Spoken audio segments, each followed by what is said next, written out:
Bom dia a todos. É bom encontrar vocês de novo aqui. Alguns pela primeira vez hoje, outros desde ontem. Na mesa de abertura eu fiz um texto de agradecimento a muitos, porque nenhuma arquitetura como essa funciona há tanto tempo com poucos. E essa CG, que, como todas as demais aqui no fórum, depois de um tempo, começaram a funcionar de 2 em 2 anos. Nós somos eleitos a cada 2 anos. Nessa gestão, a gente teve o privilégio de comemorar os 20 anos do fórum.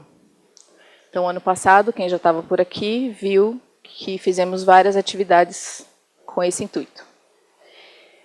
E esse ano, para a jornada de abertura, achamos que seria justo e legítimo comemorar a história de uma rede, que, como a da infância, se eu não me equivoco, foram as 2 primeiras redes. A primeira ou a segunda? Então, a primeira, que nós... É isso que eu ia dizer. A gente vai falar da... A anciã está aqui.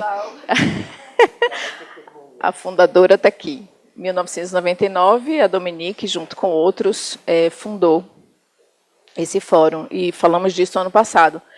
Então, esse fórum começa com 2 redes. A rede de infância, que tem seu livro publicado, e aí temos pouquíssimos exemplares. Se vocês não têm ainda, por favor, adquiram. Se eu não me equivoco, são apenas 26 livros que fizemos esse levantamento recentemente. E hoje temos o privilégio de lançar o livro Diagnosticar em Psicanálise, que é a comemoração dos 20 anos dessa rede. Como eu estou diretora, eu tive o privilégio de ler os textos antes de vocês. Pude colaborar com a revisão do livro, com as colegas coordenadoras atuais. Ele está sensacional. E vocês podem constatar, eu acho que constatarão, que é um livro referência para nós que trabalhamos com a clínica. Provavelmente ele merecerá uma 2ª edição, tal como da rede da infância, né? Que eu também espero que tenha uma 2ª edição. Esse livro é lançado em parceria com a Escuta e o Fórum do Campo Lacaniano. Então, nós juntos trabalhamos nisso. Eu, quando pensava, e vou ser bem breve nessa abertura, então já agradecendo a todos que me antecederam, todos os diretores, todas as pessoas que trabalham conosco, todos vocês que frequentam as nossas atividades e junto conosco constroem essa comunidade psicanalítica.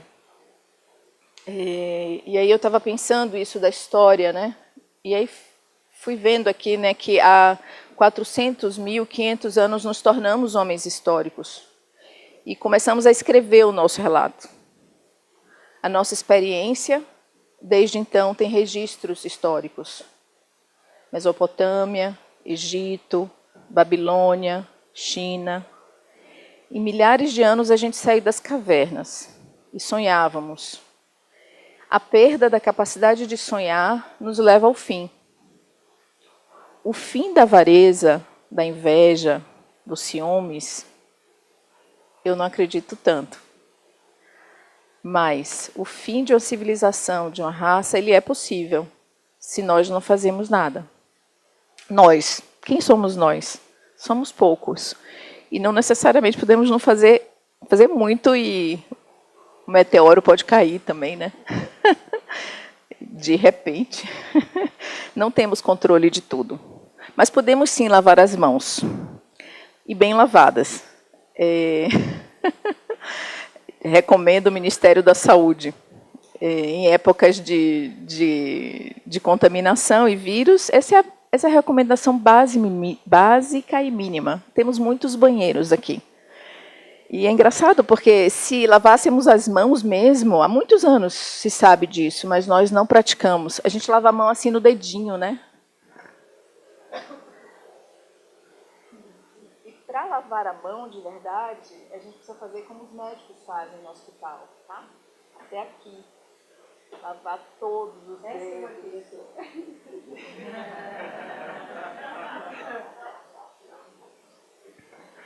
A gente tem 300 pessoas circulando nesse fórum.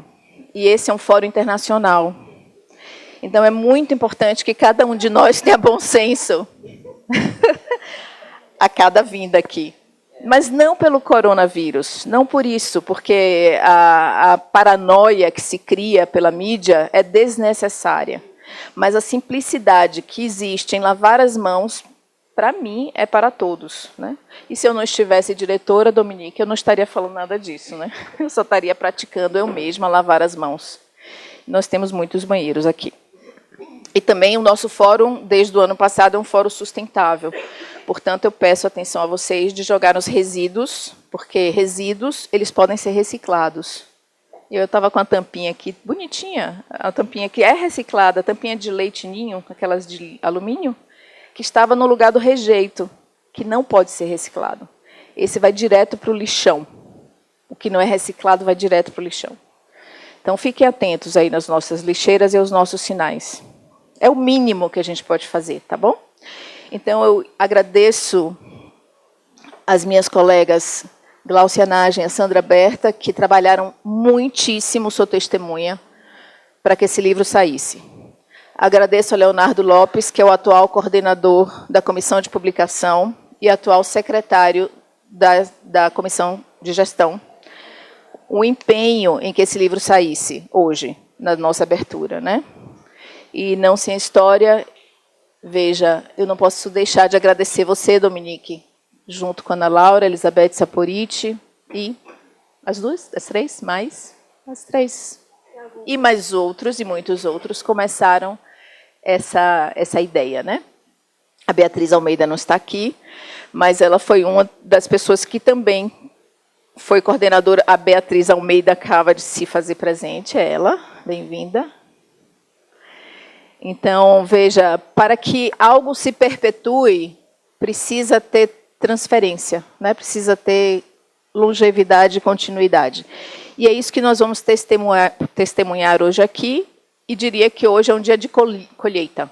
Hoje, o dia inteiro, que vamos colher tudo que foi produzido, e os autores alguns estão aqui e falarão para nós. Tá bom? Muito bem-vindos.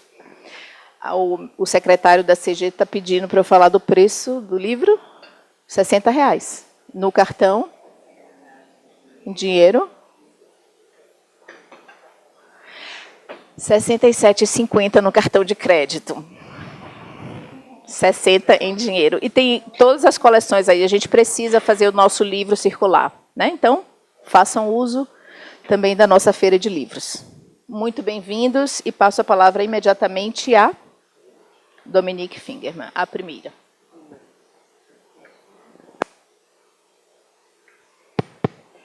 Bom dia a todos, é um prazer estar de volta aqui. E realmente foi uma citação interessante, a referência do filme do Lars von Trier, Melancolia, porque justamente é um filme do qual a gente pode falar muito, e ele apresenta duas soluções frente ao pior, frente à catástrofe. A solução neurótica, que não aguenta, e a solução psicótica, que, para resumir, mas que inventa uma maneira de sustentar a abordagem do real. E, então, sim, eu queria dizer que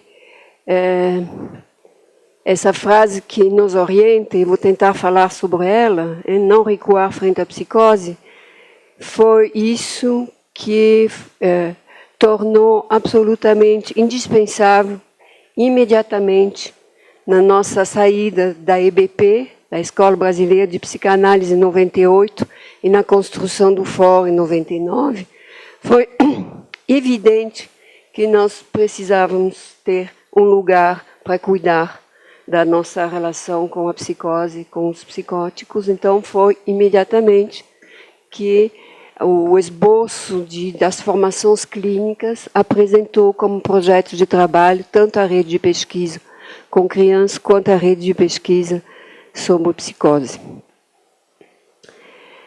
Então, é assim, quando Lacan, na abertura da sessão clínica, em 15 de outubro de 1976, importante essa data, indicava não recuar frente à psicose, ele não convocava super egoicamente os psicanalistas para uma missão heróica. Se tratava de uma orientação ética, clínica, contemporânea dos desenvolvimentos borromeanos do seu seminário 23, o sintoma. La psychose pour Freud absolument fondamentale. A psicose para Freud absolutamente fundamental. La psychose est ce devant quoi l'analyste ne doit reculer en aucun cas. A psicose é aquilo frente ao qual o psicanalista não deve recuar em nenhum caso. Lacan, a gente vê que Lacan, mais uma vez, estava envolvido na sua conversa com Freud, que ele recomendou algumas vezes, preconizou, a recuar frente à psicose. A paranoia, que ele chamava parafrenia, a esquizofrenia, a melancolia. Assim dizia Freud. Inclusive, ele preconizava tratamento de ensaio, nossas entrevistas preliminares demoradas para saber se realmente ia poder propor para esse sujeito a psicanálise ou não. Então, assim dizia Freud.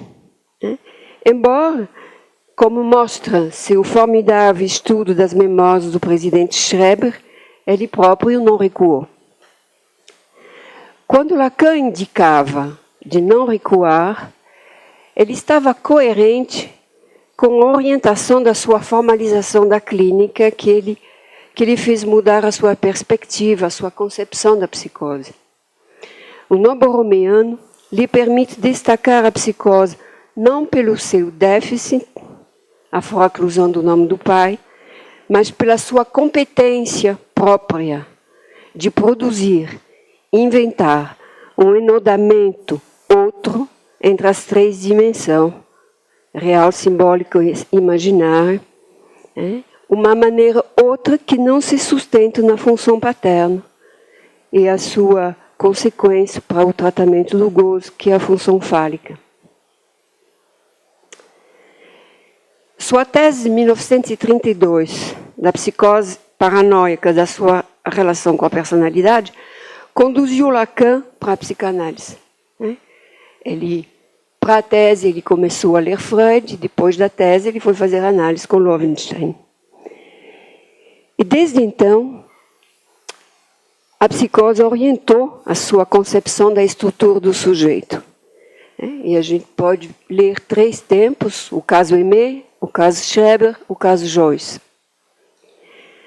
Apesar da sua defesa fundamental do psicótico como sujeito, falante, desejante, tem um livro da Rolieta que está apostando, demonstrando isso. Então, apesar da sua defesa fundamental do psicótico como sujeito falante, desejante, que se opunha às concepções organicistas que apontavam para um déficit, a sua primeira versão da foraclusão do nome do pai aparece como uma falha na estrutura. Na estrutura cujo modelo seria o modelo neurótico. Uma falha que pode eventualmente ser remediada pela metáfora paterna.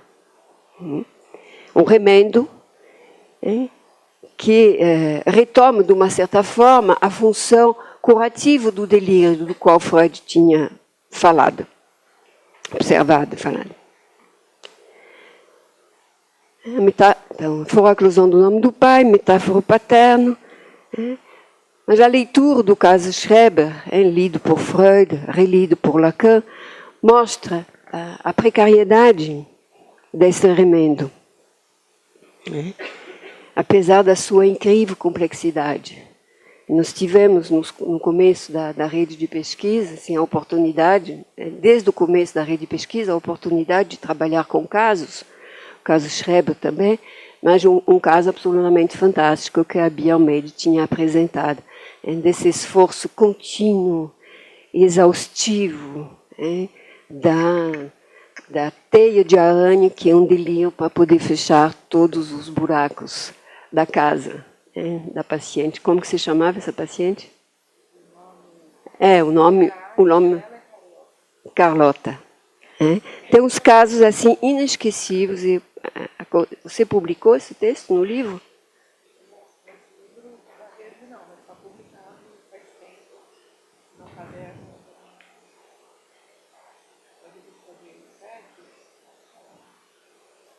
Percurso. É impressionante esse caso, mostra a complexidade e a precariedade da metáfora delirante. Está todo errado.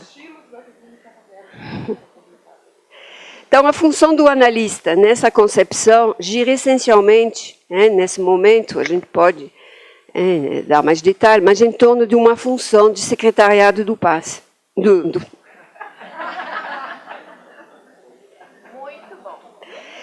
Secretariado do alienado.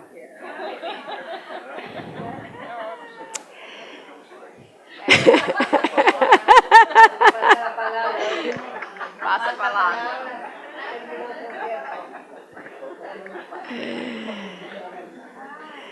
Tem alguns circuitos assim que... Bom. Então, a função de secretariado do alienado para que a elaboração delirante se fixa e, de uma certa forma, constitua um ponto de referência, de identificação do sujeito à deriva no delírio. O caso Joyce aponta para outro tipo de estabilização. Mostra que um sujeito pode prescindir do nome do pai e enlaçar as três dimensões do falacer com uma quarta consistência própria a cada um. Esta solução de suplência considera a psicose do lado da sua singularidade de seu enodamento sintomático para o entrelaçamento das três mais uma dimensões que dão uma consistência face uma existência. A psicose, então, se tornaria um modelo.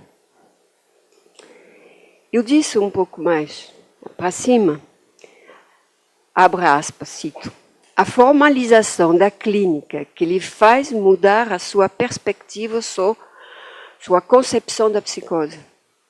Mas, na verdade, é bem provável que se trate do contrário. O seu encontro constante com os psicóticos nos consultórios, mas, sobretudo, na sua prática de apresentações de paciente, condicionou, provocou as mudanças da formalização. E uma outra consideração para as soluções psicóticas. A apresentação clínica permitiu que Lacan, ao longo do seu ensino, faça, eu acho que mensalmente, Sandra, é mensalmente as apresentações de Lacan? Ou...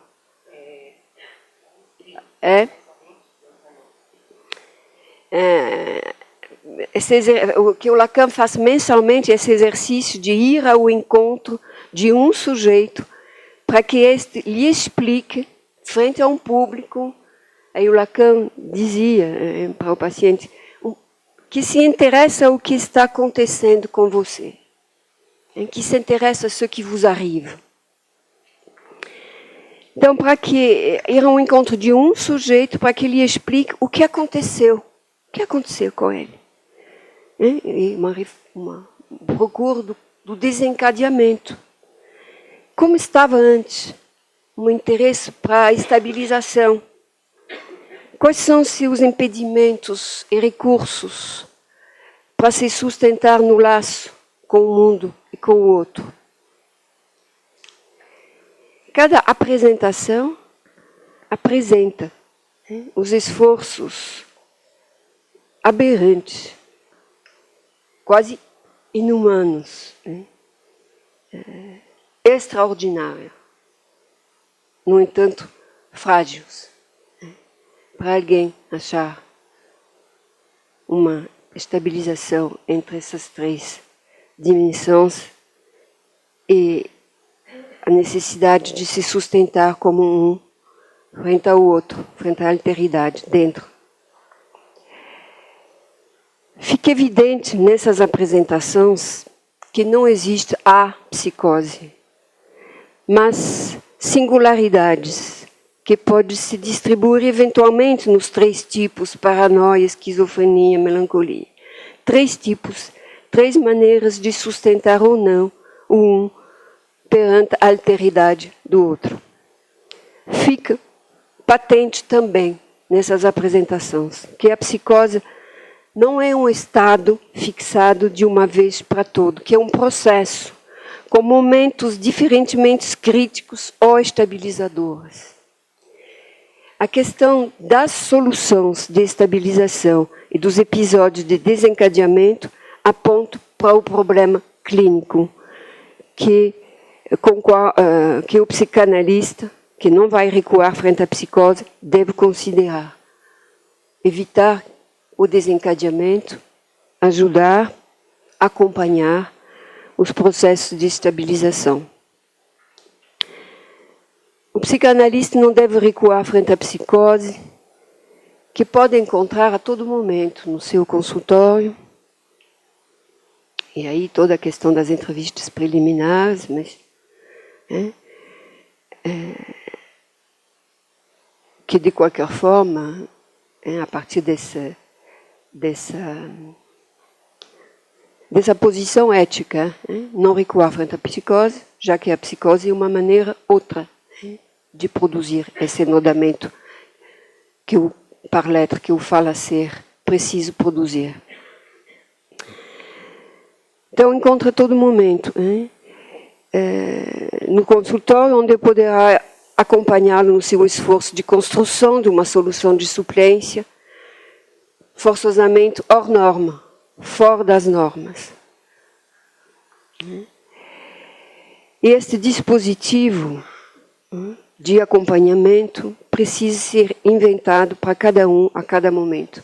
Isso é uma semelhança que tem na rede de pesquisa de crianças e na rede de pesquisa de psicose, porque justamente a clínica está confrontando a invenção do dispositivo, a invenção, a reinvenção constante desse dispositivo para cada criança, para cada sujeito, para cada sessão.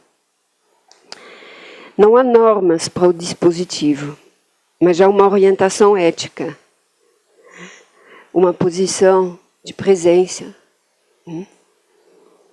uma presença qualificada,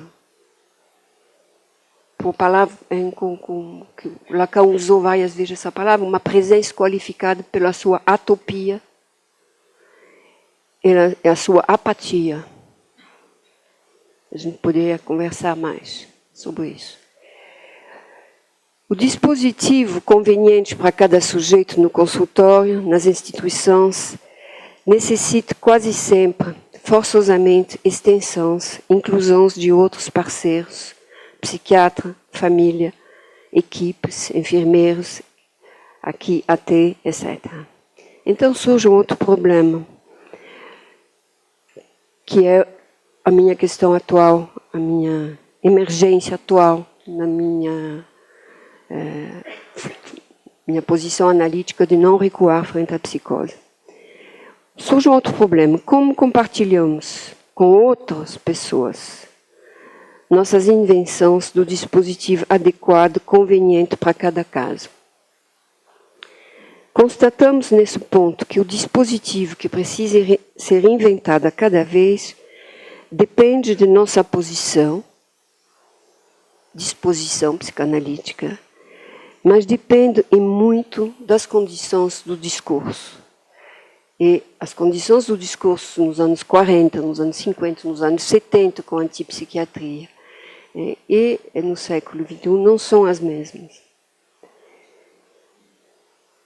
Mas temos que conciliar nossa posição ética, psicanalítica e as condições do discurso, que sejam os parceiros com os quais a gente vai ter que dividir o dispositivo conveniente para acolher os psicóticos. Nesse ponto, eu queria compartilhar uma preocupação recente que surgiu das novas oportunidades que eu tenho tido de não recuar frente à psicose hoje, do encontro com a psicose. É curioso porque em 1983, quando cheguei no Brasil, eu ingressei na comunidade psicanalítica com uma apresentação que eu fiz em abril de 83, expondo o que eu tinha sido minha prática nos últimos 9 anos, na França, com psicóticos. E me encontro novamente aqui para prestar conta das minhas preocupações, que é o meu novo campo de interesse. Essas novas oportunidades do meu não recuar frente à psicose são de 3 ordens. A minha participação regular em apresentações de pacientes em diversas cidades na França, em Toulouse, Bordeaux, Rennes, etc. 2 atividades de supervisão clínica, em uma clínica psiquiátrica e um centro de consultação para criança e adolescente. E uma proximidade circunstancial com um jovem psicótico e sua família, que indagam a psicanálise sobre o que ela pode elucidar dos fenômenos que assombram esse homem. A minha preocupação é como compartilhar a indagação e a inclusão num dispositivo de acolhimento dos parceiros, dos enfermeiros, educadores, os pais. Nessas condições de discurso do século XXI. Estou terminando. Lacan sabia encontrar as palavras para se dirigir a seus parceiros dos anos 50 e 70. Olha essa frase da questão preliminar.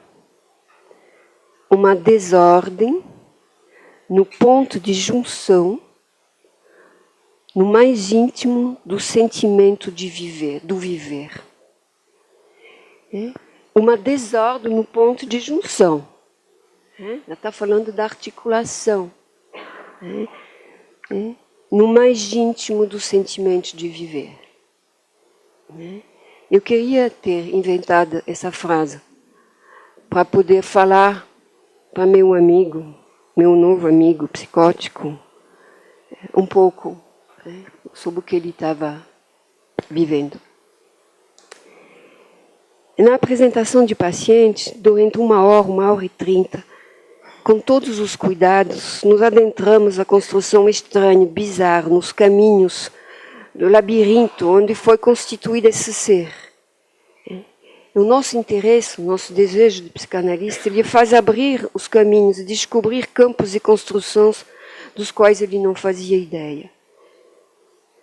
Se submetendo, isso é uma expressão de Lacan, à subjetividade do paciente, acolhemos a sua fala, não perseguindo, mas seguindo os detalhes, os fatos, as lembranças, os achados, as perplexidades, os abismos, as pontes, as trilhas que constituem a sua história e a sua solução única. Hors norma. Não sei se vocês viram esse filme do Olivier Nakache, que é aquele que fez o filme... um filme com uma pessoa numa cadeira de roda. Os Intocáveis. E ele faz a façanha de fazer um filme cômico de grande público sobre o autismo. Mas, enfim, a gente não vai entrar nessa questão agora, do autismo e da psicose, sobre o hors norma. Fora das normas de cada um, fora das normas dos dispositivos de acolhimento de cada um. Por isso que eu acho o dispositivo que tem aqui na América do Sul, que não existe na França, de acolhimento terapêutico, do acompanhamento terapêutico, assim, uma coisa extraordinária como dispositivo. Justamente nesse acompanhamento do enlaçamento sintomático, RSI, nesse quarto Então, eu aconselho esse filme, Fora de Norma, que mostra, assim, que evidencia a possibilidade, então, e também tem uma cena extraordinária onde uma fonoaudiólogo que faz TCC fica completamente desorientado com esse fora de norma. Enfim, tudo isso para dizer, acho que eu esqueci uma página, mas está bom. Tudo isso para dizer que nós temos essas orientações, a forclusão do nome do pai, a fora de Lirante, o nobo romeano, o sintoma. Mas como permitir a nossos parceiros sair da perplexidade, da sideração, da estupefação, da rejeição do fora de norma?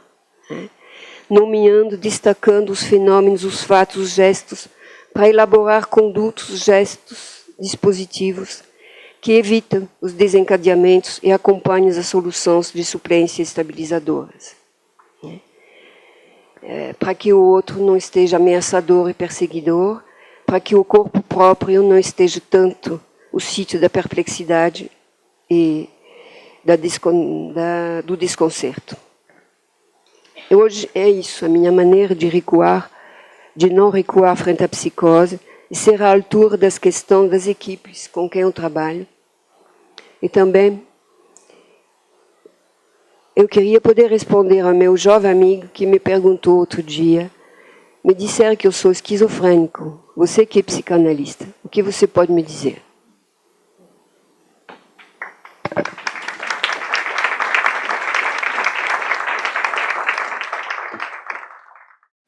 Bom dia.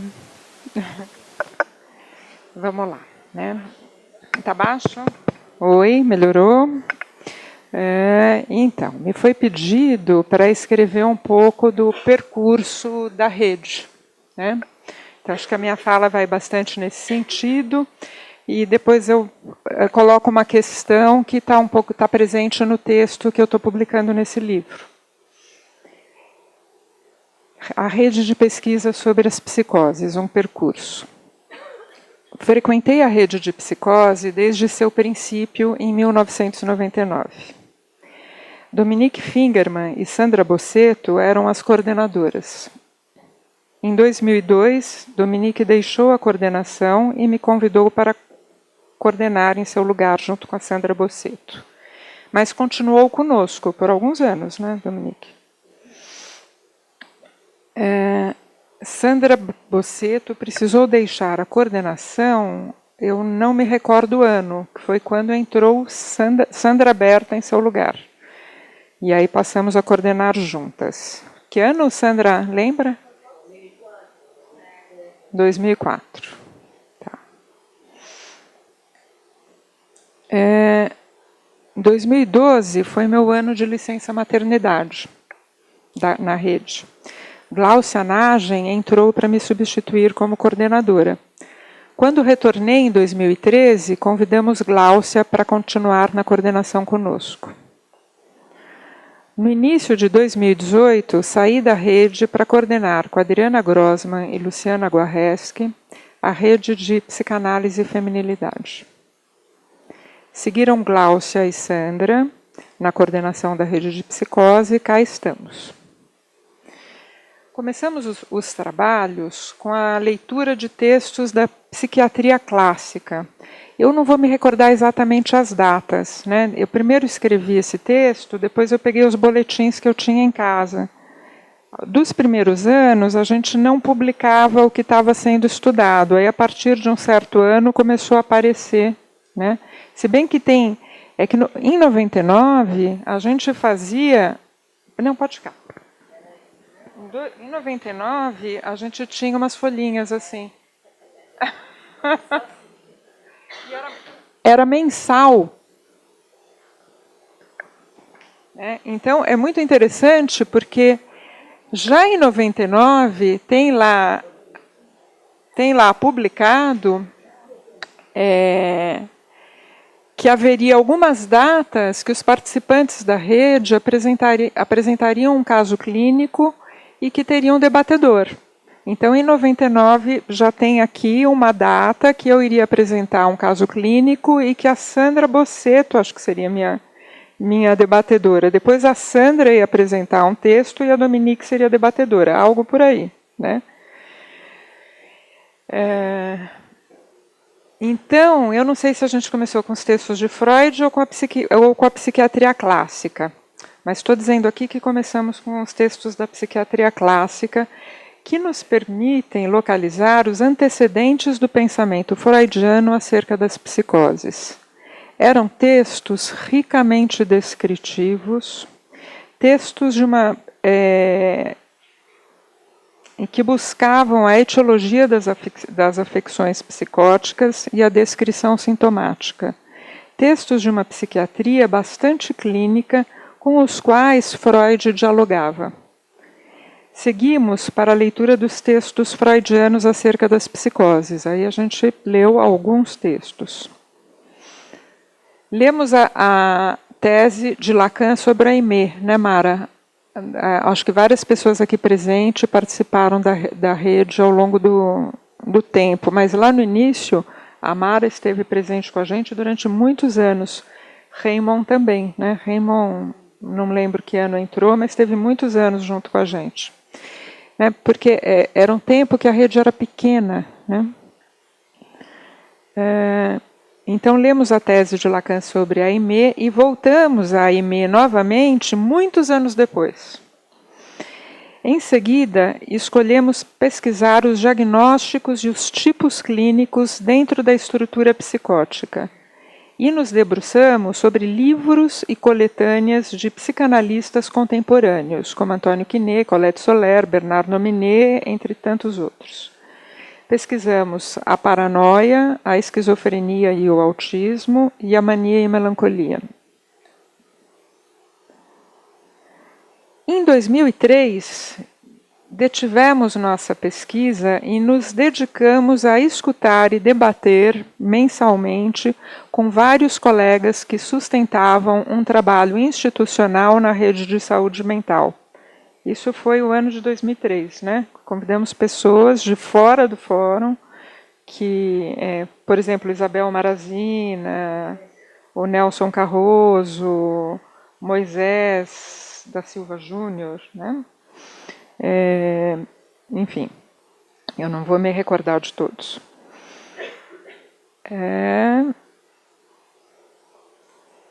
Em 2004, os encontros de leitura, porque a rede era quinzenal, né?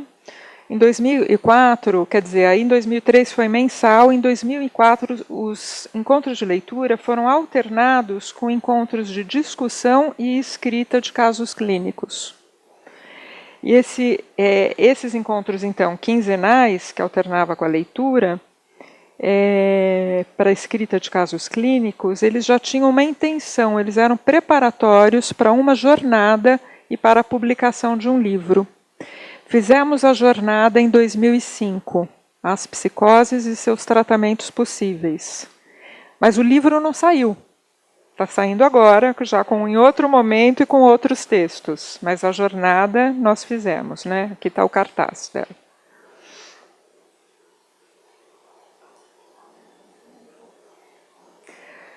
Voltamos à leitura de Lacan e Freud também, né? Porque lemos o Seminário 3, a questão preliminar, o caso Schreber, né? No próprio, em Freud e em Lacan, e capítulos do Seminário 5.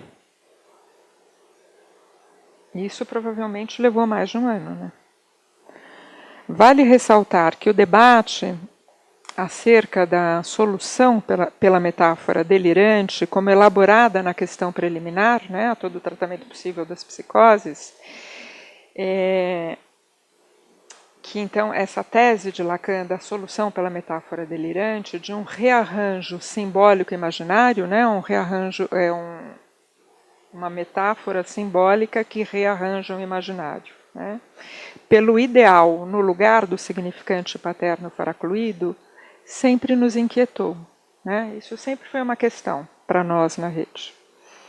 Questão que talvez possamos localizar na polarização estabilização por um lado, suplência por outro, que seguramente podemos dizer que não é o mesmo. Assim, nos perguntávamos se a solução elegante das psicoses pela metáfora delirante era uma solução suficiente e quais os seus limites para se sustentar no laço social, para que o psicótico se sustentasse no laço social. A questão de como o psicótico faz laço sempre esteve presente. Podemos dizer que psicóticos estabilizados nem sempre sustentam um lugar no laço.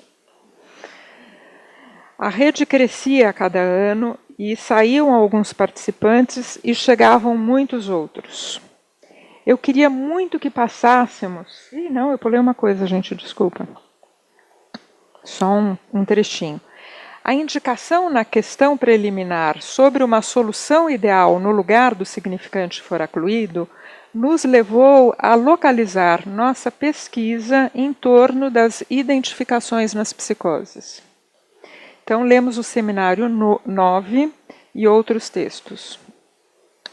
A rede crescia a cada ano, saíam alguns participantes e chegavam muitos outros. Eu queria sempre que passássemos para a leitura do seminário 23, sintoma. Mas com a entrada de novos, sempre vinha essa discussão entre nós coordenadoras, Achamos que seria importante mais uma volta sobre a questão preliminar para que pudéssemos finalmente chegar a Joyce. Eu acho que nesses anos todos a gente deve ter lido pelo menos umas 3 vezes a questão preliminar. Sim, voltamos a Aimé. Então, quer dizer, tinha essas voltas,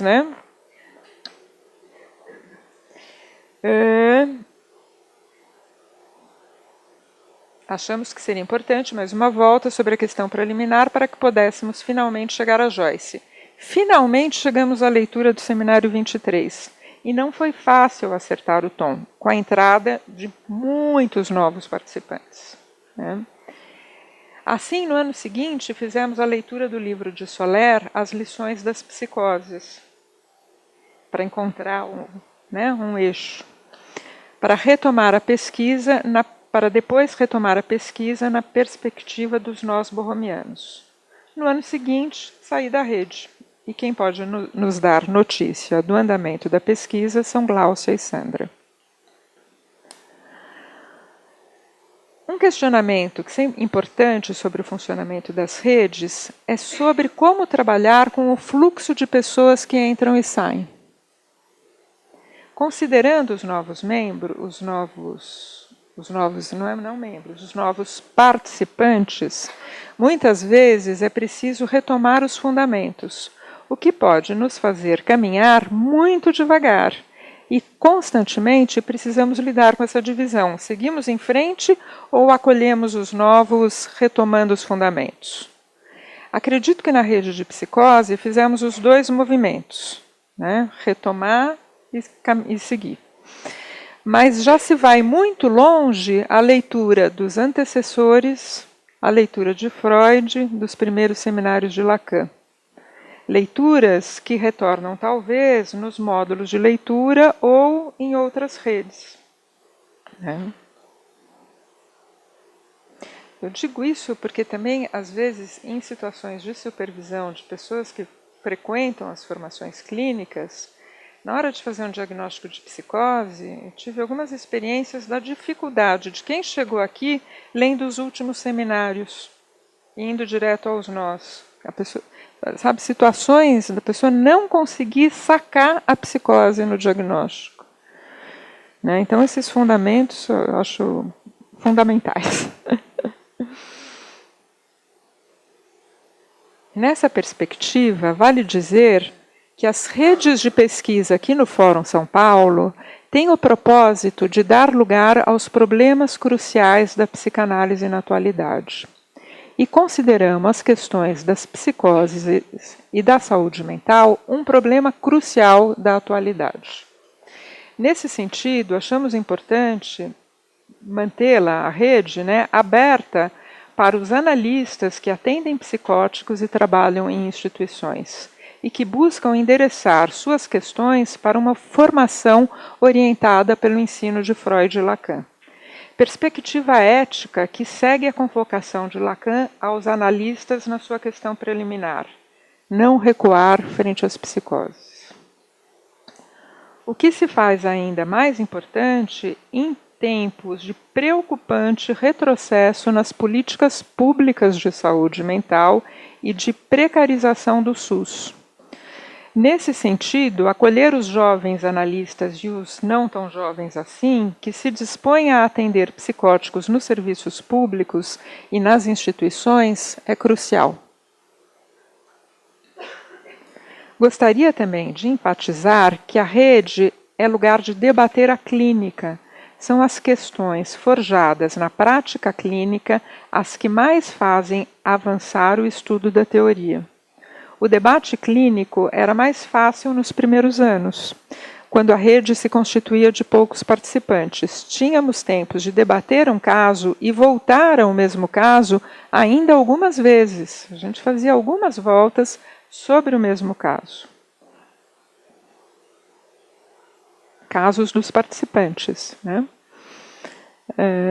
O que foi extremamente formativo para mim. Devo a escrita, especialmente de 2 casos que eu acompanhava nos primeiros anos de participação na rede, as nossas discussões. São 2 casos publicados, né? Esse que a Dominique comentou, da Carlota, e o da Silvia, que é um caso de esquizofrenia. O da Carlota de paranoia.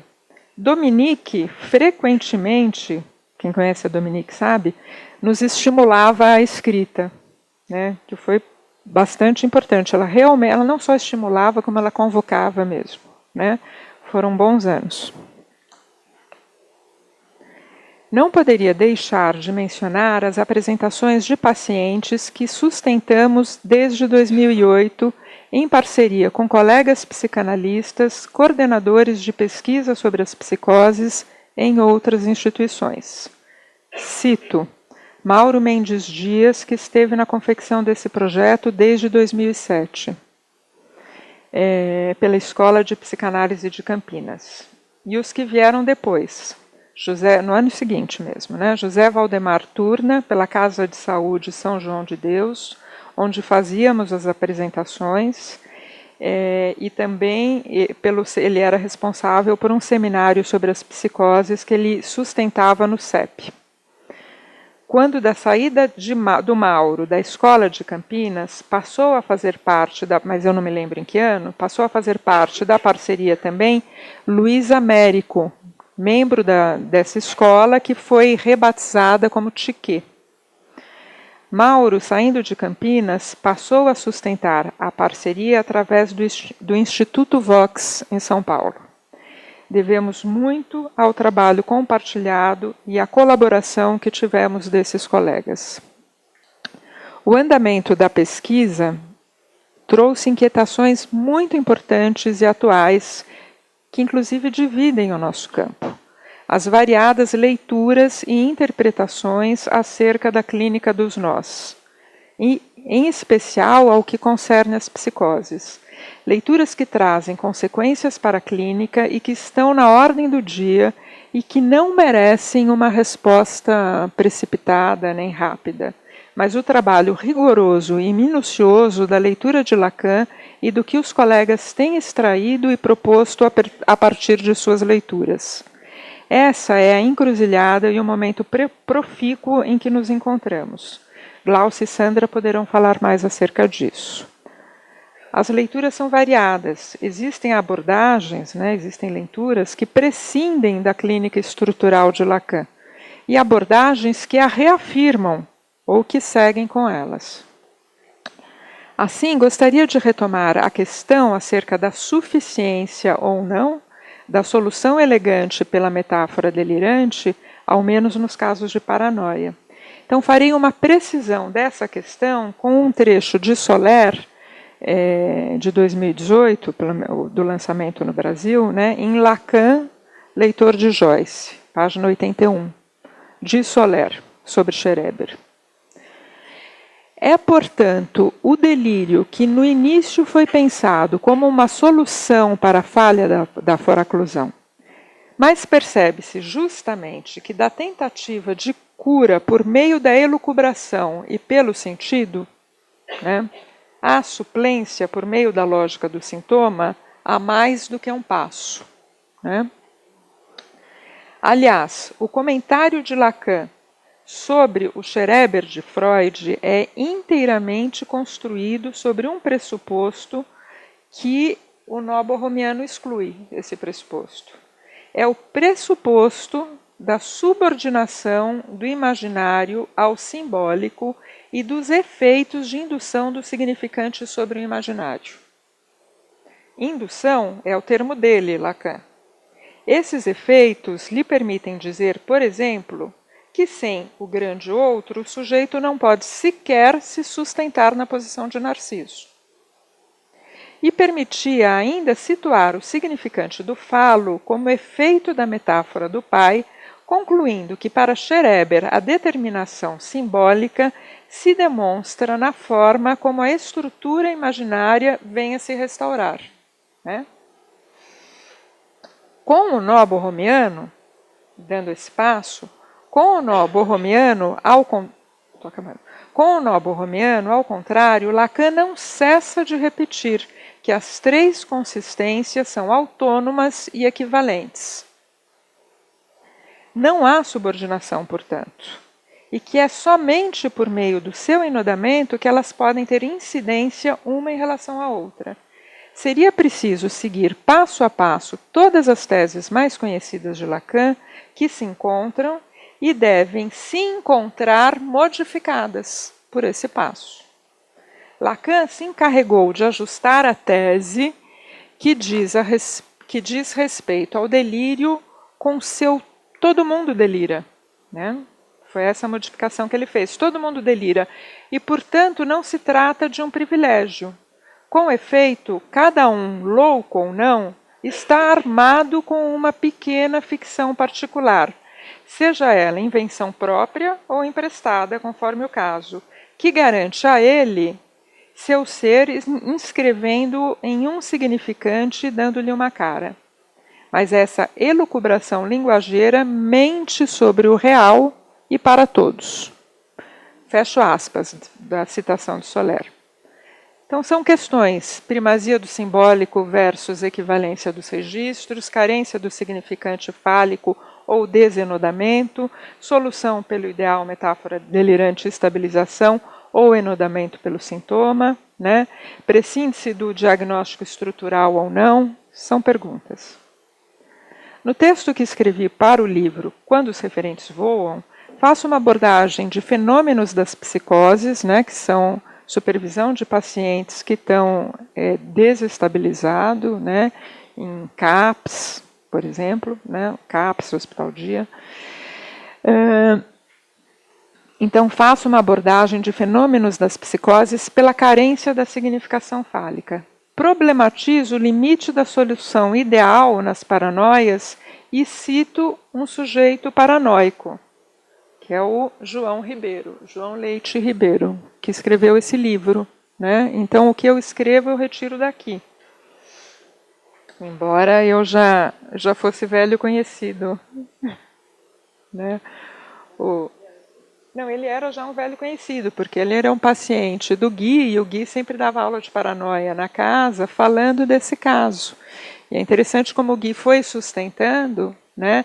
E apesar desse paciente estar, eu vou falar, acho que talvez seja um pouco mais rápido, desse paciente ter alcançado, de fato, uma amarração pela metáfora delirante, eu entendo, né, Gui, que ele não alcançou um efeito interessante no laço.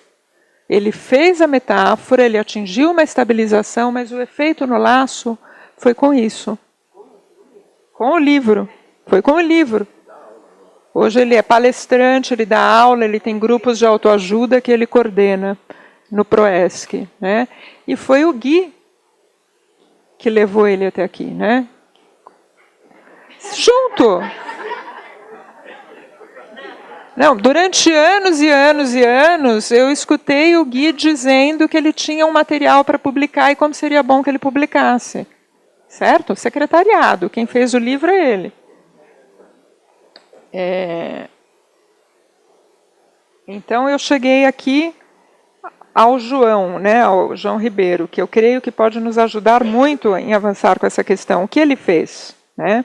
E ele testemunha. Inclusive, eu sugiro que a Rede de Psicose convide o João Ribeiro para vir dar esse testemunho aqui, que é incrível, incrível. Então, parece que ele alcançou, num passo além uma solução que poderia ser abordada pelos nós, no sentido de um enodamento que lhe permitiu situar-se como um entre outros e, consequentemente, lhe deu acesso ao laço social. Vejamos um pequenino recorte. Dá tempo? Silvana, eu leio só essas falinhas dele? Pode ser. É bem pouquinho. É. Pode ser, então. Eu já tenho uma pergunta.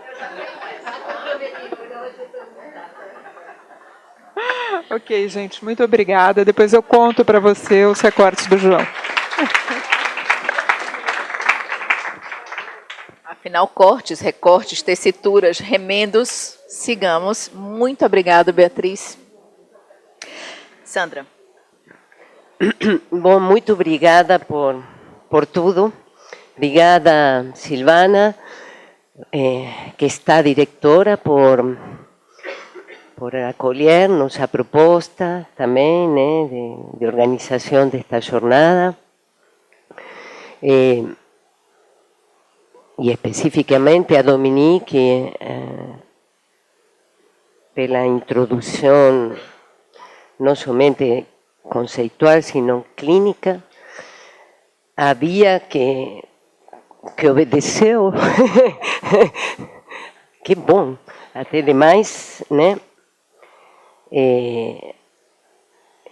Ela sabe coisas que a gente esquece, ou pelo menos para essas coisas a memória me foge. Estava perguntando aqui para Glaucia o que a gente viu em 2018, mas em 2019 eu me lembro, porque a gente trabalhou muito Joyce para ler Lacan. Então, ler Joyce para ler Lacan. E começamos, então, com a conferência, uma das conferências de Lacan, em princípio a conferência que abre o Seminário 23, e leremos o Seminário 23. Eu vou dizer o que eu penso. Não tem mais lenda. Não, eu vou dizer por que não tem mais lenda. Porque para mim o problema não são as pessoas que chegam, somos nós os que coordenamos. E quando você pode saber mais de um tema, pode transmitir-lo melhor. E é por isso que digo que agora considero que estamos em condições, depois de ter ido uma, outra e outra vez, temos trabalhado muito nestes anos o borromiano, temos a sorte na rede, sim, de estarmos metidos por várias questões, no que é este último tempo do ensino de Lacan, e acho que agora estamos em condições de poder, na rede, transmitir um trabalho e provocá-lo a partir do borromiano. Coisa que antes não tínhamos. Acho, esta é minha posição ao respeito. Então, assim estamos. Vamos abrir com o Seminário 23, né? Teremos na segunda, né? Nosso primeiro encontro, e Leonardo Pimentel está lá, né? Com quem fazemos e concluímos amanhã, junto com Paula Pires. Onde está Paula Pires? Lá. Ana Laura estava aqui, o Leonardo, a Gal, eu, um cartel que se chama Até Amanhã, a Operância Borromiana. Mas também fazemos outros trabalhos, porque os fóruns são da Internacional do Fórum. E, por exemplo, tanto a Gláucia como eu acompanhamos o Labo, que é o trabalho que os colegas de França e os colegas de Itália e outros, sim. Então, Michel Bousserot, então, Bernard Nominet, Marc Strauss, Patrick Barillot, Patricia Sarowski, Dominique está no Labo? Sim? Ah, estava na foto. Mas está... E agora, semana que vem, a gente vai para, se o coronavírus nos deixar, para o Congresso de Topologia, vai Luciana, de Lógica e Topologia, vai Luciana, vai Daniele, vai Gláucia, vou eu, lá em Barcelona, e terão, por quê? Porque participamos também do taller, assim se chama, oficina, então taller nodal, oficina nodal, com os colegas de Espanha, colegas de Argentina, né? Então vamos ampliando os debates com outros colegas, não somente com os colegas aqui, com os que mantemos os debates há muitos anos, um trabalho de cartéis, e todo isso reverte para a rede de psicoses. Eu, então, há 16 anos que estou coordenadora dessa rede, e se não me mandam embora, porque poderiam, eu não pretendo sair por enquanto. Vou ler um pequeno texto que chamei, seguindo uma indicação de Colette sobre Lacan, os avatares das psicoses, e subtitulei Uma clínica borromiana. Interrogar-se ou interrogar-me sobre a psicose foi para mim a marca de origem. O primeiro encontro clínico na formação de um psicanalista considero que resta indelével. Era o ano 1984, quando no Hospital José T. Borda, neuropsiquiátrico emblemático para os argentinos, me encontrei com o primeiro paciente psicótico. E soube que, nas psicoses, a inclusão do público, tema central na apresentação de pacientes, torna o analista testemunha, secretário e parceiro dos sujeitos que se servem da linguagem de modo tal a encontrar nela um lugar forçado. Não é uma escolha forçada, mas um lugar forçado pelas adversidades do encontro. Fazer pública dita adversidade, escombros estilhaçados, pulverização do malentendido da palavra, leva por vezes a apropriar-se de experiências alheias, vesti-las e aderir-se a elas com a certeza de tê-las para si como se tem a si mesmo. Essa foi a primeira lição sobre a psicose. Naquela primeira ocasião, escutei alguém, de em que já não lembro o rosto, dizer que ele próprio tinha sido torturador na ditadura militar. Era 1984. Lembro a vocês que a ditadura militar en Argentina se estendiera de 76 a 83. Ese homem não tinha saído desse hospital fazia décadas. Sua resposta sintomática à existência tinha-lhe deixado amurado, assolado, isolado numa temporalidade assintótica infinita. Seu relato fazia eco do que se perpetuara de eventos sociais, dando luz ao horror dos acontecimentos que começavam a ser motivo de denúncia em vários cantos da cidade de Buenos Aires, da Argentina e alhures. graças às madres de Plaza de Maio. E por isso o interesse da atividade de biblioteca, dos encontros. A fala desse paciente, ao mesmo tempo, afirmava uma intestina implausibilidade que deixara perplexa a quem ouvia. No caso, essa jovem estagiária que eu era à época. A primeira pergunta foi simples. Por que ele mente? Por qual razão ele quereria ser torturador? Pergunta formulada de modo precário e errado, mas que não esqueci porque me orientou para pesquisar e clinicar no que se chama as psicoses. Experiência indelével quer dizer inesquecível. Mal eu sabia da importância do público para quem nem precisa se atrever para, nesse mínimo ato de palavra, deixar ao descoberto, a céu aberto, o que todos temiam do vizinho. Seria ou não torturador, o vizinho? O inconsciente a céu aberto escancara a voz, porque ela não se destaca, não se recorta, não se trafica. Simplesmente aparece para mostrar que a psicose é um avatar dos efeitos da linguagem no fala-ser. Aquele que com a fala se faz ser ao lado. Par letre.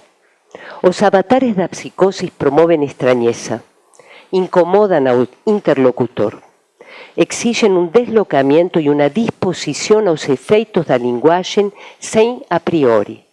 Foi destacado já aqui. Os amurados da linguagem não extraem dela objeto A que lhes serva de passe, de senha, para o desencontro com alteridade. Estranha-nos neles a falta de suspeita do que dizem. Sandra, se meu pai me der mais remédio, pelo que lhe falei ao pai, não confio em você, Sandra, nunca mais. Só para ser clara. Porque ele vai voltar a esclarecer os absurdos ou mal compreendidos que no presente parecem absurdos e no futuro irão se esclarecer, como o da morte da minha mãe, que já aconteceu. Confiei em você. Acho que não devia. Mas vamos ver. Se ele aumentar os remédios, vou culpar você. E dia entenderá você o que isso significa. Sandra, me dão remédios para eu sofrer as consequências dos remédios. E me fazem perder a memória na hora para não conseguir pedir ajuda, ou se eu fizer parecer a louca, como no caso das visões. Porque eu não sou capaz de relatar o que me fazem viver com remédios que me tiraram a capacidade de reconhecer cada uma das pessoas em que eu confiava, pelo que falei ao psiquiatra, e sabe lá o que ele falou ao meu pai, que deu as coordenadas para o IPQ me tratar de novo, de forma que faz eu querer me matar. Como eu já te disse, eles querem eliminar provas. Amigos vivos que eu ouço na minha cabeça estão tentando comprovar meu lado, mas não é fácil. E eu só posso aguardar. Aguardar, só ouvi-los. Eles me falaram que eu tenho que aguentar, senão a pessoa que eu não sei quem é, que me persegue de verdade e que quer que eu me mate, nunca será exposta. Sandra, desculpa. Eu estava brava com você. Mas eu ainda confio em você. Talvez confio. Volto em 13 de março. Confirma-me o horário. Uma paciente me escreve nos últimos meses desse verão, nos quais ela estava de férias com sua família, insuportando sua vida na praia, obrigada a ficar lá, por lá. Essas mensagens, por esse recurso atual chamado WhatsApp, chegaram até mim, só copiei para trazê-las aqui, muitos anos depois daquela minha primeira experiência com o torturador. Atendo ela faz 2 anos e meio. Esquizofrenia é seu diagnóstico. Hebefrenia declarada quando ela teve o primeiro beijo e perambulou desnorteada por dias a fio. Para ela já se passaram 15 anos da primeira crise.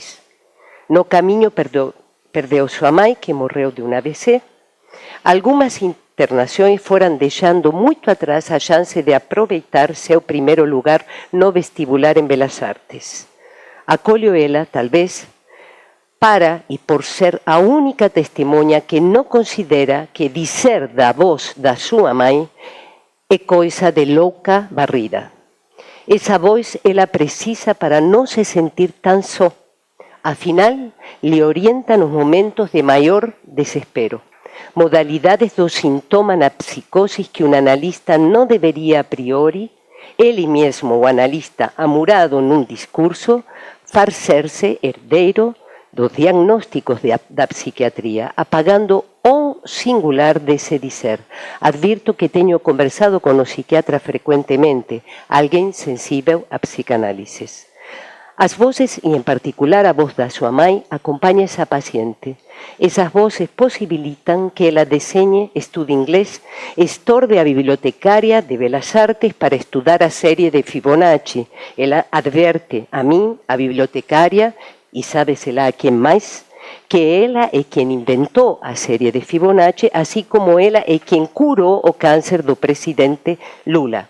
Curou por telepatia. O que pretendo quando lhe acolho? Acolherla e não muito mais. Para começar. Que continue a vir para dizer e ver no que isso pode dar para ela na sua vida. A partir dessa análise, porque se trata de uma análise, constatamos, ela, os familiares e eu, que não houve mais internações que lhe apavoravam e apavoram. Não houve, por enquanto, apostar a algo que não sei dizer o que é. Disso se trata, como analista. Afinal, essa experiência de acolhimento constata que as vozes são nocivas por não desorganizar a paciente. Nocivas para os outros. Com elas, ela conversa, ri, escuta música, acalma seus medos. Do homem que quer entrar pela janela, tivemos várias coisas assim, até por travas e etc. Nas janelas, sim. E também lhe acalman na hora que quer se masturbar. E se masturba. Afinal, sempre é necessária uma cota de clandestinidade. Um tio me ligou de outro estado porque alguém lhe disse que talvez eu poderia acompanhá-la, sem chance de que ela aceitasse frequentar CAPs ou similares. Afinal, ela não precisa disso porque ela não está louca. Faz um ano me disse que agora sabe que ela é telepata e que tem uma missão: manter viva sua mãe, que não morreu, reconhecendo mesmo assim saber da morte da mãe.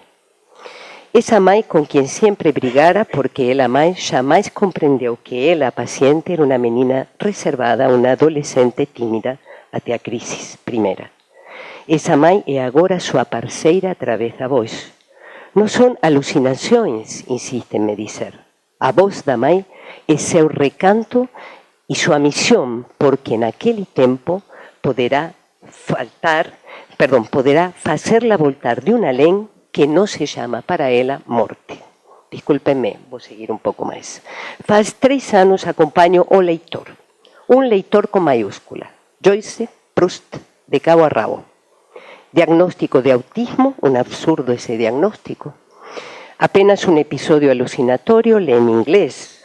Joyce, mais uma vez, desta vez, um analista do campo lacaniano me liga e me pergunta se poderia acolher esse paciente que em fevereiro daquele ano retornaria a São Paulo para concluir seus estudos universitários.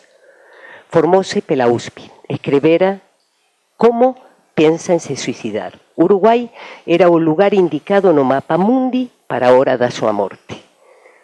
A falta de um cartão de crédito internacional, por hora, impedira seu suicídio, me comunicou. Tudo isso falado em análises. Faz aproximadamente mais de 1000 dias, le acolho uma vez por semana e conversamos de livros. não hesito em lhe dizer que não conheço nenhuma décima parte da literatura que ele frequenta. Um plano de mais de 23 livros por ano sustenta seu gosto ou seu plano para sobreviver. Leo em inglês Ulisses, Finnegans, a Odisseia e tantos outros. Nessa vereda desconhecida por mim, após tentativa de um trabalho que a psiquiatra providenciou num projeto para autistas, logo de 2 meses de ser contratado por um banco de porte, se retira. Eles não querem escutar seu projeto que resolveria um impasse na programação na rede desse banco. Os supostos especialistas em autismo se espantam e lhe deixam ir. Ele me avisa, bem, estou me demitindo na próxima semana. Soube que não teria nada a acrescentar para persuadi-lo. Le acompanho. Que pretende fazer? Escrever. Entretanto, a cada mês, a um ano, me envia podcast que faz com um amigo, o autista, este paciente autista com seu amigo, para aqueles que eventualmente queiram ouvir sobre filmes fracassados, buracos de bilheteria. Livros e podcast são motivo do que lhe interessa falar aí. Nenhuma palavra mais. Também se suspeita Asperger. Eu suspeitava que o sintoma da falta de interesse total com o outro se revertia numa obsessão pela leitura, sem chance de se consolidar num sintoma obsessivo. Afinal, o outro realmente não conta para ele. Contudo, algo me inquieta da sua posição sintomática em transferência. Cada vez que a sessão acaba, ele continua a me falar na porta e na escada do consultório. Ele quer falar aí. Isso, somado ao seu desinteresse pelos outros, me intriga. Diagnosticar em psicanálise é saber aguardar o momento oportuno da transferência. Essa suspensão na soleira da porta da sala me dá algum índice que não me precipita a dizer é isso ou é o outro. Antes me detenho nos detalhes do que se produz aí e do que ele retorna a dizer. Detenho-me, sem concluir precipitadamente, faz 3 anos. Talvez diagnosticar em psicanálise seja simplesmente fazer-se parceiro de um estar à espreita do que o encontro daquilo que produz, o que opera no analista, no analisante, promove. E ter prudência. O problema não se apresenta nos casos de difícil diagnóstico. O problema é acreditar que um diagnóstico decide por uma ética, quando sabemos que a ética na psicanálise é de um desejo que se orienta pela diferença absoluta. Com ela poderemos sustentar a pulverulência do discurso. Impossibilidade do discurso pulverulento, desintegrado, esmigalhado, diz Lacan, na resenha da lógica da fantasia. Impossibilidade do discurso pulverulento, salvo para o psicótico. O discurso pulverulento, precisamente um discurso que pode dizer qualquer coisa. Isso significa pulverulento. Fazer-se esse discurso pulverulento é uma condição sine qua non para o que opera do analista. Desse discurso também soubemos durante uma década nas apresentações de pacientes que sustentamos com nossos parceiros, bons vizinhos, Mauro, José, Luís Américo. Ao rente de experiência clínica, colocamos à prova o princípio da ética da psicanálise, aquela que não supõe, mas que dispõe a seguir a trilha daquilo que se cria pela palavra, o sintoma, porque o que adoece pela palavra somente com e por ela pode-se curar, nos dizia Lacan no final do seu ensino. Pode-se curar ou não? Disso também sabemos pelas apresentações. A ética da psicanálise deveria nos fazer levar a sério o que significa fala-ser. Seres de linguagem que são obrigados a passar pela palavra porque com e por ela existem e testemunham que o mistério do corpo falante é memorial em movimento em cada ato de fala. Memorial longe de ser estátua. A fala é performativa. Nessas experiências estivemos, estamos, esperamos, os que participamos da rede de psicosis, viajamos com malas que fomos habitados que fomos habitando con nuestras inúmeras preguntas y algunas respostas sobre o que mapeamos entre a identificación orientada pelo nome do pai e o borromiano do pai do nome. O libro que hoje lanzamos tem esse título, Diagnosticar en Psicanálisis, 20 anos da rede de psicosis. Psicanalistas do campo lacaniano e bons vizinhos son os tecelões. Talvez vale dizer que após 20 anos, nosso convite para essa publicação foi acolhido sem reserva, tornada cada contribuição motivo para celebração. Aqueles que se aventurem na leitura saberão que diagnosticar em psicanálise é uma questão aberta que carrega e renova para cada um de nós nossa primeira experiência clínica. Assim responderemos por ela. A questão sobre o diagnóstico em psicanálise e em cada caso. Mas, e em particular, os leitores poderão reconhecer que sermos orientados por um saber, o do psicanalista, indica que diagnosticar em psicanálise é um nome de se fazer ao tempo que a clínica exige. Obrigada, então, às fundadoras dessa rede, Dominique e Sandra, a Beatriz Almeida, com quem por mais de uma década estivemos coordenadoras dessa rede, adoro isso de estar coordenador, diretor. Obrigada, Silvana, por dizer isso. Saudades via dos seus comentários nesses 2 últimos anos, viu? Conta a lenda que Dominique ao sair dessa rede, me chamou porque sabia que faríamos uma boa parceria. Ela estava certa.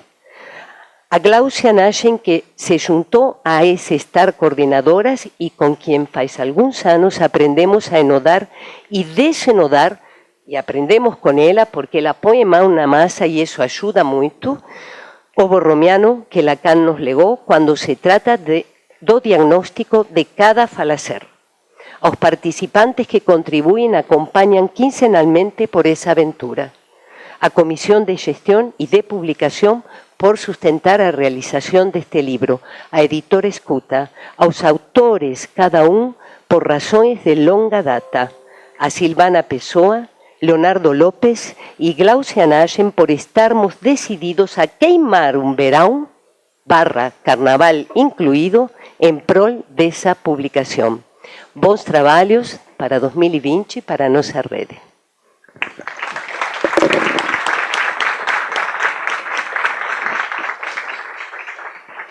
Eu vou falar bem rapidinho a minha parte, porque eu e Sandra lembramos de uma produção que fizemos a partir da rede do ano passado. Nós vamos ler rápido, são 5 minutos, mas o meu texto é bem miudinho. Queria só ressaltar uma questão do livro, a questão do valor. É muito importante, porque faz parte da política do Fórum do Campo Lacaniano em São Paulo, que o valor não reverte em lucro. Então, acho que mais de 12 mil que custou o livro para investir, de todo o investimento, o fórum assimila para que o livro não fique tão caro. Então, para vocês não estranharem, falar, vocês têm um valor menor, não é que é menor, é porque a gente retira o que seria do lucro, porque faz parte da política do Fórum do Campo Lacaniano em São Paulo sustentar a formação daqueles que frequentam, né? Então, por isso que o livro aqui tem esse valor, né? Então, só também para localizar, para não... Por que isso? Isso faz parte de uma política de formação. Eu nomeei meu texto A Pedra da Loucura e Sua Atualidade. Nesses 20 anos de rede de pesquisa sobre as psicoses, pude participar logo no começo com a Beatriz e a Sandra Bosseto, depois saí, voltei, como a Bia já contou. Eu vou pular esse pedacinho que eu conto esse percurso. Hoje, temos acompanhado o que nós acreditamos ser o mais revolucionário do ensino de Lacan. Não paramos nos textos iniciais sobre as estruturas, mas seguimos com os desafios que esse autor nos propõe a cada volta de seus seminários. Por isso, a partir deste ano, o foco será principalmente, como está no título, como Sandra já falou, o diagnosticar em psicanálise, posto que a cada vez tem ficado mais claro para nós nessa pesquisa que estudar ao estudar as psicoses, vimos que é preciso seguir a trilha que ele nos deixou como desafio de pesquisa sobre o diagnosticar. Por isso, esse livro marca não apenas o percurso até aqui, mas ainda o início de novos questionamentos. Para hoje, gostaria de falar brevemente sobre a escolha da imagem da capa. Quando a propus, tinha em mente algumas leituras que vinha fazendo. Hieronymus Bosch, que a partir de agora eu vou falar El Bosco, porque as referências que eu tenho estão todas em espanhol. El Bosco me encanta há muito tempo. E creio que os paradoxos que envolvem a sua obra dizem muito do momento em que estamos vivendo na relação com as artes e com a saúde pública. Para começar, trarei alguns recortes da descrição deste quadro, feita pela curadora da exposição Quinto Centenário El Bosco, que aconteceu de 31 de março a 11 de setembro de 2016, no Museu Nacional do Prado, em Madrid. O nome dela é Pilar Silva Maroto. Este quadro tem algumas peculiaridades, pois trata de um tema profano, nos diz Pilar.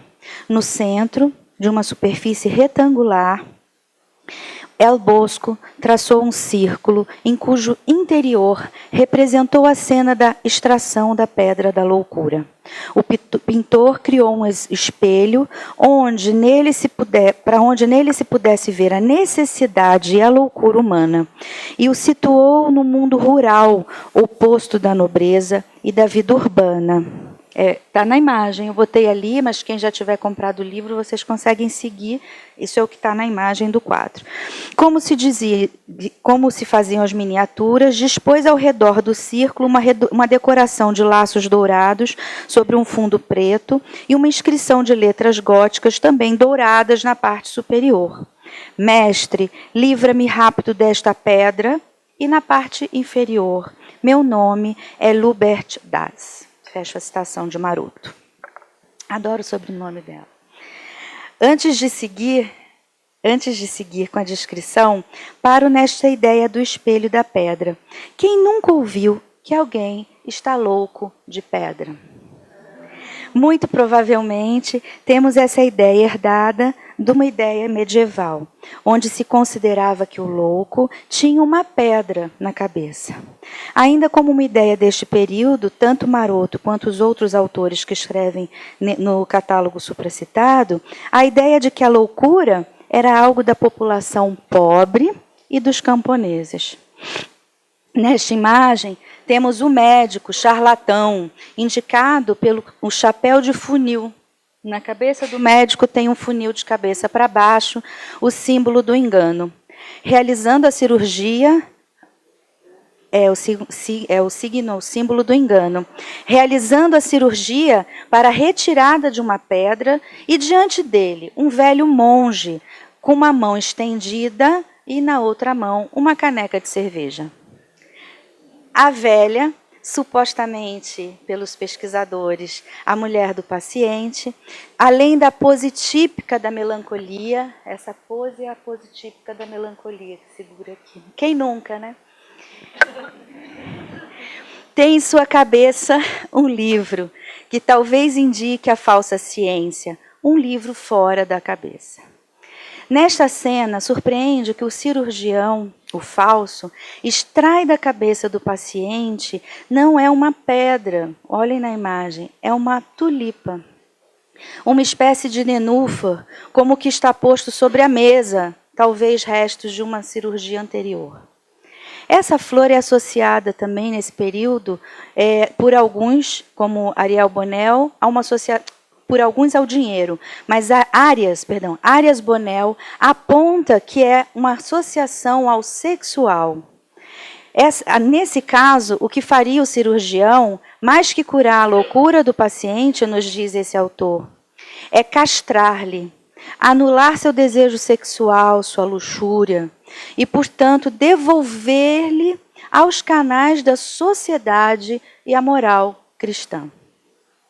Para a moral religiosa da época, não sei tanto se da época, os excessos teriam que ser condenados e extinguidos. Volto então à leitura dessa imagem como um espelho. O que se via no tempo em que ele foi feito era que, por um lado, era um apoio à ideologia vigente, mas, por outro, uma denúncia do golpe que a população era submetida em vistas do que se propagava sobre o que era ser louco. Isso é um indicativo do qual El Bosco era paradoxal em seu fazer artístico.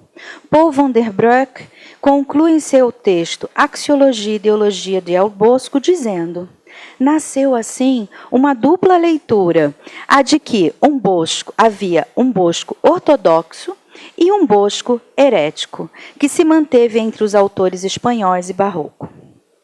São vários os paradoxos na obra desse pintor. Podemos nos apoiar nessa dupla vertente de leitura e trazer para o nosso tempo, em especial para a proposta de pesquisa atual da nossa rede.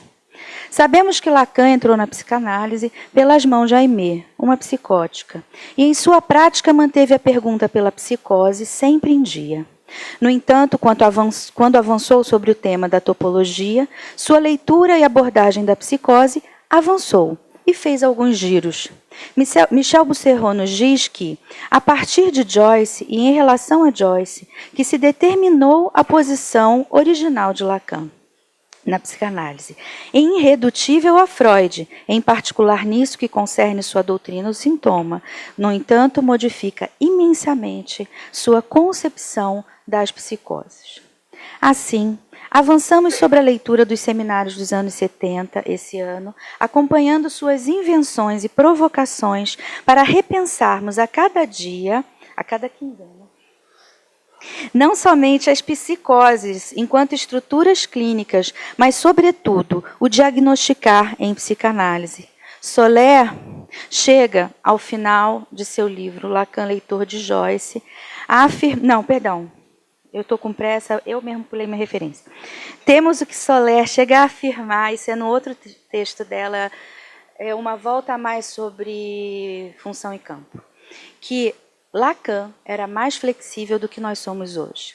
E ainda conclui que Lacan, leitor de Joyce, que os psicanalistas devem estar à altura de seu tempo, isto é, que eles abandonem as velhas categorias, não para ceder às modas a fim de mercado, mas simplesmente para poder responder como analistas aos casos que lhes são endereçados neste fim de século. Volto a El Bosco, para tratar rapidamente do nome. Sim, o nome do paciente faz parte dos laços que contornam a figura, segundo Amaroto. Né? Embaixo ele diz, eu me chamo Lubert Das. O que temos é um emaranhado de fios. Quando a gente começa a estudar os nós borromianos em Lacan, não sei vocês, mas eu vejo um emaranhado de fio, eu vou com o dedo para ver se está aberto, fechado, se passa por cima, por baixo. Então, eu fiz isso, proponho que vocês façam, são todos fios abertos. Se acharem algum fechado, me conta. Mas eles estão todos abertos, né, os fios que nesse emaranhado do entorno. E alguns giram e chegam a lugar nenhum. São esses os fios que tecem o nome de Lubert Das, o paciente em questão. Aproveita o jogo visual e verbal, conforme a mesma autora define, ela define que há um jogo visual e verbal nesse quadro, para dizer que se uma análise não considerar o sujeito em sua relação radical aos registros que o constituem e atentar apenas para os fenômenos que se apresentam, pode até ter uma aparência interessante, mas fica dando voltas no nada. Lubert Das significa para alguns texugo castrado, ou ainda uma pessoa preguiçosa, estúpida. Usando ainda como uma metáfora, esse paciente entregue ao médico charlatão está numa posição assujeitada, como tantos sujeitos hoje em dia. Aceitam preguiçosamente os nomes que os manuais lhes oferecem muitas vezes, através inclusive das redes sociais. No entanto, espera-se que os psicanalistas estejam advertidos, à altura de seu tempo, para não caírem nesse tipo de armadilha. A partir do discurso do analista, apontando para o real, podemos apostar em uma subversão, posição mais que precisa a cada dia de nossas clínicas e que perseguimos quinzenalmente na nossa rede de pesquisa.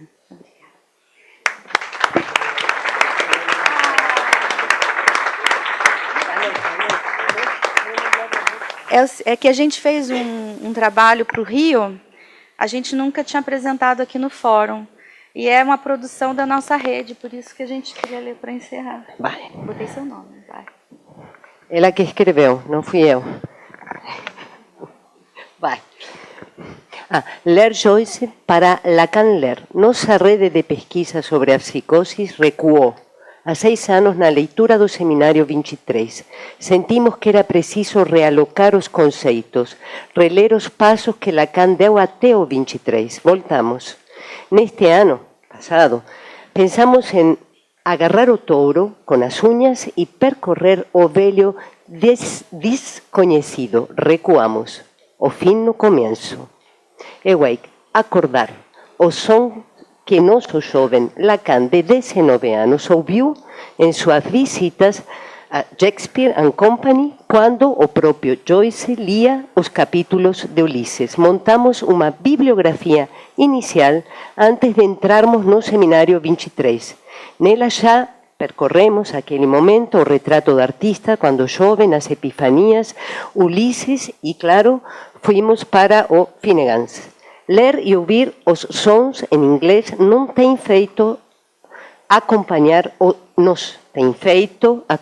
o trituramento joyciano das palavras. Vimos nesse percurso de leitura do texto de Joyce que ele constrói esse triturar de palavras cuidadosamente. Estas não lhe são impostas, mas ele impõe a elas esse modo voluptuoso de as ligar uma a outras e mais outra, o que proporciona um certo descarrilamento da língua que já não sabe qual o acento correto. Onde se apoiar no interior da boca e os lábios, não entende muito bem quando fechar ou abrir. E isso parece ser o que instiga o jovem e depois adulto Lacan. Bray, in the parlor of the house of Martellus Terrace, Mr. Vince. Oh, you know, you have to apologize, Mrs. Joyce. Mrs. Joyce. Oh, yes, do you hear that, Jim? Mr. Vince. Oh, else, if he doesn't, the eagles come and pull out his eyes. Mrs. Joyce. Oh, put. I'm sure he'll apologize. Joyce, under the table, to himself. Pull out his eyes, apologize, apologize. Pull out his eyes, apologize, apologize. Pull out his eyes, pull out his eyes, apologize. Lemos aqui em inglês, pois a tradução não consegue manter a sonoridade, eyes, do que marca os olhos como o centro dessa epifania, e que está presente no foco de Joyce com sua preocupação com estética ou com a confusão entre o objeto e o sujeito que vemos na epifania. Opacas nuvens cobriam o céu, onde 3 estradas se encontram e diante de uma praia pantanosa um cachorro grande está em repouso. De tempos em tempos ele levanta o focinho no ar e solta um prolongado uivo triste. Pessoas param para olhá-lo e seguem adiante. Algumas permanecem presas. Pode ser. Por essa lamentação, em que eles parecem ouvir, é a elocução de seus próprios pesares, que uma vez tiveram suas vozes, mas que agora estão mudos. Um servo de dias trabalhosos. Chuva começa a cair. As pessoas, o cão, seu lamento, e outro confundidos e mesclados com a chuva que cai. História observada na infância, perambulações nas ruas de Dublin, Paris ou Trieste. Se ouvida sozinha, seria um relato breve, quase uma poesia em prosa. Mas em meio a um outro relato, provoca estranheza, deslocamento de sentido e, como o próprio nome propõe, um clarão, uma revelação. O que o autor define em Stephen Heer por uma epifania. Ela queria dizer uma súbita manifestação espiritual, seja na vulgaridade da fala ou do gesto, ou em uma frase memorável da própria mente. Ele acreditava que toca ao homem de letras registrar essas epifanias com extremo cuidado, vendo que elas próprias são os mais delicados e evanescentes dos momentos. Disso Lacan se apropria em seus nós, que nos revela em ato a possibilidade de que o imaginário se desloque e deixe o simbólico e real enlaçados a um modo específico, um desprendimento do sentido, uma liberdade que somente aquele que descreve a entrada triunfal de seu personagem, dito alter ego, na rua do bordel cantarolando solenemente o cântico canônico do batismo e perdão dos santos, assim como o trecho de uma missa em resposta à provocação do personagem de seu amigo, poderia responder que... Stephen, assim esse gesto, nem música nem odores, seria uma língua universal. O dom das línguas tornando visível não o sentido corrente, mas a primeira inteléquia, o ritmo estrutural. Um ritmo estrutural da língua, magnífico modo oferecido para o que temos para enlaçar os significantes, quando o dizer é a chave para se tratar. Ou pior, para aqueles que o ignoram e se apegam ao comportamento, se ficarem no fenômeno da visão. Pull out his eyes, apologize, pull out his eyes. Mas o uso da língua é outro. Lacan chega a concordar com a proposta de Soler de que a língua inglesa não era mais a mesma a partir de Joyce. Um ato literário e político, pois se a Inglaterra usurpava e violava sua pátria mãe, ele lhes mastigava sua língua materna e a maculava com tantas outras, com os sons e com o sexo, ao que responde Lynch, seu amigo. Filoteologia pornosófica, metafísica de Mecklenburg Street. As argolas. Ding, ding, dig, diga, dig, dig. Os sinos. Hey ho, hey ho. Para atingir o máximo em sua última obra literária, mais acachapante na construção das palavras, fim e início engavetado um no outro, e nele o engavetamento contínuo das palavras que copulam umas a outras em máxima volúpia de línguas, letras e sons. Está acabando já. Estamos parlando a língua des Anglese ou tu estás hablando do Marquês? Piedosa, uma piedosa pessoa. Que som tristão isolda meus ouvidos? Horizonto ele, este coerfar, este enfeite, e levo alegramente um tanto aos meus lábios. O que você sente, louve o lábio? Sinto sua fina dama, flutuando em imóvel corrente de colageneosas ísis, com cabelos dourados pela cama, e braços alvos como os glitters. Oh lá lá! Aí encontramos o convite de fazer da escuta o que Joyce fez com seu texto. O melhor que ele atingiu que se pode esperar de uma análise é essa fluidez do sentido que não se agarra a uma significação. Sabemos que o atar-se a uma significação para reger a vida é obra da fantasia e que uma análise pode levar a dissolver e triturar esse sentido único para uma leveza tal que os sons não se fechem, mas abram no ritmo estrutural o interesse sobre esse trato com os significantes mais do que sua estrutura como sujeito. E assim nos despedimos do sentido.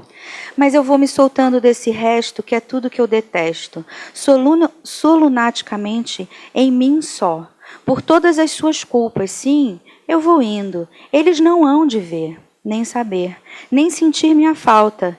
E é velha, e velha é triste, um tédio, eu volto a ti, frio Pai, meu frio frenético Pai, meu frio frenético ferível Pai, até que a pura vista da mera a forma dele, as láguas dele, lamamentando, me façam maré mal, lama sal, e eu me lance, ó único, em teus braços, ei-los que se levantam, salve-me de seus terripertos tridentes, 2 mais, 1, 2, morhomens mais, assim ave laval, minhas folhas se foram, todas, uma resta, arrasto-a comigo para levar-me o luf.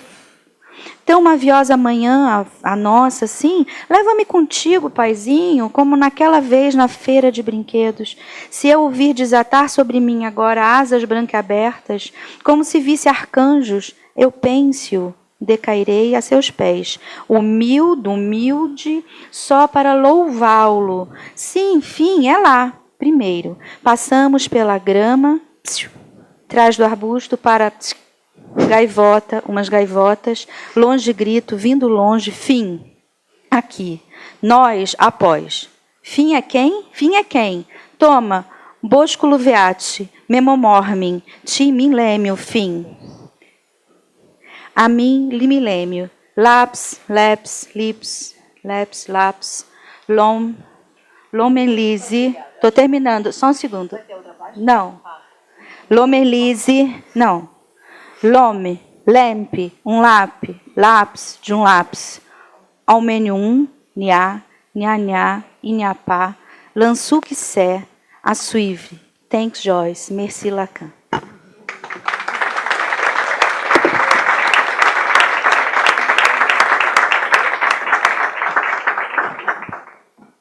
Desafios. Desafios de saber conversar com os discursos da época. Nos disse e começou você, né?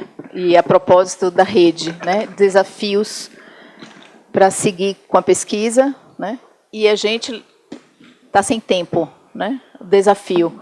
Mas hoje a gente vai fazer um intensivão aqui, né? Temos almoço, vocês vão poder fazer um pit stop antes da conferência da Julieta. Eu teria muitas coisas para falar. E, Leonardo, como você é o secretário, eu não sei o que fazer. Eu mesma.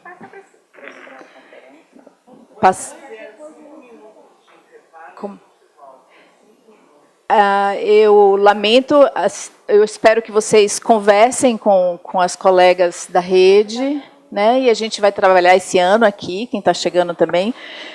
Mas eu gostaria de ouvir o João Ribeiro. Para terminar, frase curta, 1 minuto? 1 minuto. Eu prefiro passar a minha palavra para o João, tá? E, em seguida, o Leonardo vai entregar as flores em agradecimento a essa história, essa sequência, a vocês que fundaram e deram continuidade até hoje e seguirão até quando for possível, né? Muito, muito obrigada. Tá? João, fala aí, João. Ribeiro, em seu livro Memórias de um Estoico, dá um testemunho singelo e surpreendente. Nesse sentido, a psicose é ensinante, pois tem que lidar a céu aberto com nossas verdades recalcadas. E quando um psicótico alcança uma solução para sua psicose e consegue sustentar um lugar no laço social, é ensinante para o psicanalista. Assim, Ribeiro diz que a pessoa com esquizofrenia padece de um não pertencimento radical e orienta que o pertencimento é o que franqueia a possibilidade de não delirar. Assim, Ribeiro diz que a pessoa com esquizofrenia padece de um não pertencimento radical e orienta que o pertencimento é o que franqueia a possibilidade de não delirar. Cito Ribeiro: desde que nasci que não pertenço. Meu pai já não pertencia. Mas eu encontrei uma saída. Posso não pertencer à torcida dos Santos ou ao meu colégio, ou ao conjunto dos que ouvem rock, ou aos eleitores do Bolsonaro, mas pertenço ao cosmos. A leitura de alguns filósofos me levou a isso. Você ter a consciência de que esse mundo é um sonho da profunda transitoriedade de tudo, da impermanência, como gostam de dizer os budistas, é uma força motriz muito boa. Se você elimina tudo, lá no fundo, o que resta é bom. Se a mente está vazia, o entusiasmo vem preencher. O que nos resta de tudo isso? Um pouco de prestígio, uma cama e um pouco de comida, todos precisamos, mas só um pouco. Brahma nos preenche a vida. Alguém poderia dizer, mas não é monótono? Surpreendentemente, não. Obrigada.